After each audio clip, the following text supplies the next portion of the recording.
सर्दियां आ गई हैं और बहुत सारे पेशेंट रिपोर्ट हो रहे हैं they are suffering from constipation, कब्ज, और सर्दियों में ये मसला बहुत बढ़ जाता है। मैं मैदे और जिगर का स्पेशलिस्ट हूँ और मेरा फ़र्ज़ है मैं आपको पढ़ाऊँ इसकी डायनामिक्स। अच्छा, अब जो ये वीडियो है ये सदका जारिया है, मैं इसमें हार्मोनल इन्वॉल्वमेंट भी बताऊँगा, मैं एंड में इलाज भी बताऊँगा, ग़िज़ा भी बताऊँगा, लेकिन सबसे पहले मैं ये बताऊँगा कि कुछ कुछ चीज़ें जो हैं जिन्हें ठीक करना ज़रूरी है, जिसकी वजह से ये सारी चीज़ें हो रही हैं। सर्दियों का मौसम है, आरामदेह होता है और गर्म खाने होते हैं, फ़ैट कंटेनिंग कंटेंट बहुत ज़्यादा होता है, आपकी मोबिलिटी बहुत कम हो जाती है। जो एक्सरसाइज करते हैं वो लोग एक्सरसाइज करना छोड़ देते हैं, ज़्यादा देर रज़ाई लेकर पड़े रहते हैं।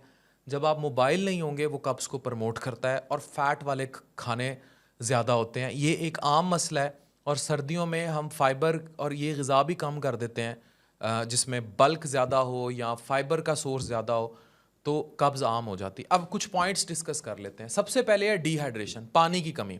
सर्दियों में प्यास कम लगती है, हम पानी, एक तो पानी ज़्यादा नहीं पी रहे होते, फिर पसीना नहीं आ रहा होता, प्यास की तलब भी नहीं हो रही होती, और पानी की वजह से जो आपका फीकल मैटर जिसे फुजला कहते हैं वो सख्त हो जाता है और अल्टीमेटली आप कब्ज़ का शिकार हो जाते हैं।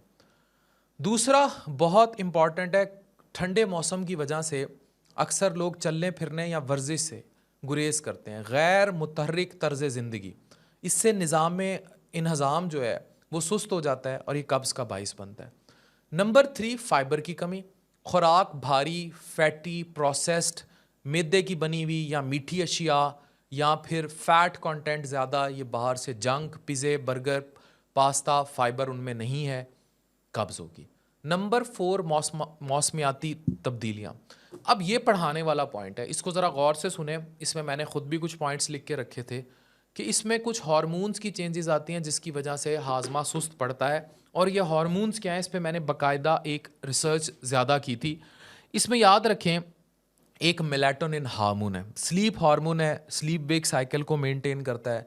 शॉर्ट डे लाइट है, body produces more melatonin leading to longer periods of rest और इनएक्टिविटी, और अल्टीमेटली इंटेस्टाइनल मोटेलिटी, यानी कि आंतों की जो मोटेलिटी है वो कम हो गई, कब्ज़ होगी।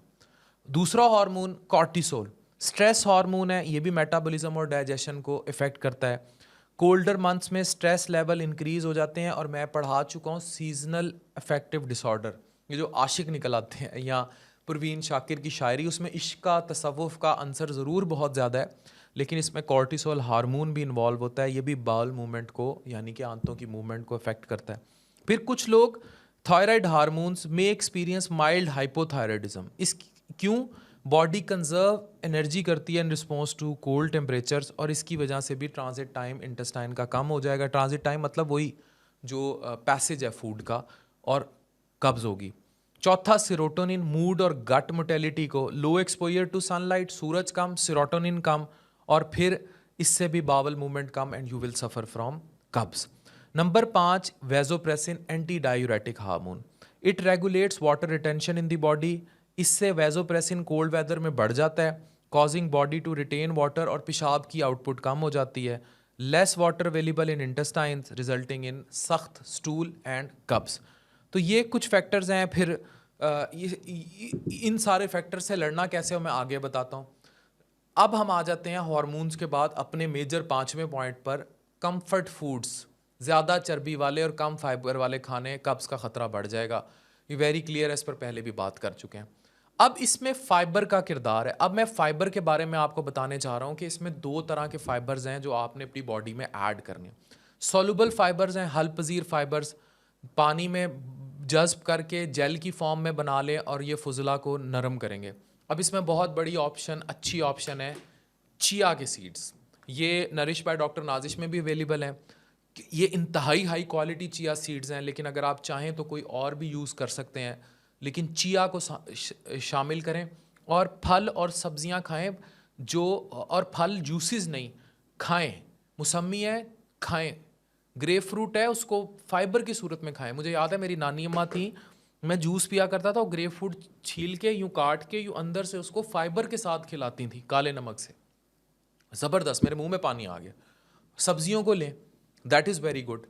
तो ये है सारा मैंने आपको पढ़ाया सॉल्युबल फाइबर। अब चिया सीड्स को आपने कुछ देर 2 चमचे भिगो के रख देंगे तो आप देखेंगे आपको किस तरह जो है वो फूल जाएंगे, फिर आप लेंगे तो इट विल हेल्प। अब दूसरा आ जाता है गैर हल पजीर फाइबर यानी इनसोल्युबल फाइबर। ये आपके फीकल मैटर यानी फुजले को हुजम देता है और इससे आंतों में आगे बढ़ने में, उसकी प्रोपेल्शन में, ट्रांजिट टाइम को कम करता है, आगे बढ़ने में मदद देता है। इसमें मुकम्मल अनाज आ जाता है, गरीदार मेवे आ जाते हैं, बीज आ जाते हैं। अब ये तरह तरह के बीज हैं जो अवेलेबल हैं। अगेन www.drnazishafan.com पे आप जाएं तो इस तरह की वैरायटी कहीं से भी अच्छी क्वालिटी ले लें, कोई इंडोर्समेंट नहीं है। बट फाइबर से जब भरपूर ग़िज़ा लेंगे तो हाजमा बेहतर होगा। चिया के सीड्स को मैं बार बार फोकस इसलिए करता हूँ, ये सर्दियों का सुपर फूड है। ये ताकत भी देंगे, फाइबर देंगे और हर तरह से इसके फ़ायदे हैं। और इतनी ज़्यादा फाइबर है इसमें कि 2 चम्मच चिया के बीज में तकरीबन 10 ग्राम फाइबर होता है, जो आपकी रोज़ाना की ज़रूरियात का 40% तक कम कर देता है। ठीक है, ज़्यादा पानी जज़्ब करने की सलाहियत होता है, अपने वज़न से 12 गुना ज़्यादा पानी जो है जज़्ब करते हैं और जेल नुमा मादा बनाते हैं। ओमेगा 3 फैटी एसिड से भरे होते हैं, आंतों की सोजिश कम होगी। मैग्नीशियम और पोटाशियम जो आपके पट्ठों के लिए बेहतर है, निज़ाम हाजमा के पट्ठों के लिए बेहतर है, हर लिहाज से ये आपको फ़ायदा देगा। इसी तरह इनका काम है कि फुजले को नरम करेंगे और उनका हुजम बढ़ाने के अलावा आपकी आंतों की प्रोपेल्शन में बेहतर करेंगे, आंतों की सेहत को बेहतर बनाएंगे। आंतों में बैक्टीरियाज होते हैं, जैसे ये प्रोबायोटिक्स वगैरह आप लेते हैं ना, उस बैक्टीरिया को जिन्होंने खाना हजम करने होते हैं, जो आपके दोस्त बैक्टीरिया हैं, उनकी ये मदद करते हैं। पानी की कमी को, जो मैं कह रहा था डिहाइड्रेशन होती है, उसमें हाइड्रेशन लेकर आएंगे। ये बेहतरीन इलाज है। और इस तरह इसको खुराक में आपने करना क्या है, 1 से 2 चम्मच है लो फैट मिल्क में गर्म पानी में भिगोएं, 20-30 मिनट तक भिगो रहने दें। सुबह के वक्त इस्तेमाल करें, ज़्यादा टेस्ट के लिए लेमन या शहद डाल लें। दूसरा तरीका ये चिया की पुडिंग बना लें। इसके बीजों को बादाम के दूध, शहद और अपने पसंदीदा फलों या गरीदार मेवे के साथ मिलाएं और रात भर रख दें, सुबह इस्तेमाल कर लें। फिर स्मूदीज़ बना सकते हैं। अब ख़वातीन को पता है स्मूदीज़ कैसे बनानी है, दलिए या सूप में इनको डाल लें, फ़ाइबर बढ़ जाएगा। और फिर इस तरह आप इस्तेमाल करेंगे तो you will be all beneficial. ठीक है, तो ये और इसके अलावा कुछ कम्प्लीमेंट्री इलाज हैं कब्ज़ से बचने के। ज़्यादा पानी पिएं, रोज़ाना 8 से 10 गिलास पानी पिएं। ठीक है। दूसरा ये है कि फ़ाइबर से भरपूर ग़िज़ा मैं बहुत तफसील से बता चुका हूँ, उसका इस्तेमाल करें। चहल कदमी करें, पोस्ती होके ना पड़े रहें, हल्की फुल्की वर्जिश करें, चलें फिरें। फिर गर्म मशरूबात में लीमू पानी, अदरक की चाय इस्तेमाल करें। अगेन अवेलेबल एट NNN, हाजमे को बेहतर करेगा। सेहतमंद जैसे गरीदार मेवे हैं, जैतून का तेल है, ठीक है, और इसके अलावा साग बहुत अच्छा है। ये चीज़ें, मकई की रोटी इज़ गुड, और ये सब आप इस्तेमाल कर सकते हैं और इससे आपको बहुत ज़्यादा जो है फ़ायदा होगा। तो ये इलाज अब आपके बस में है।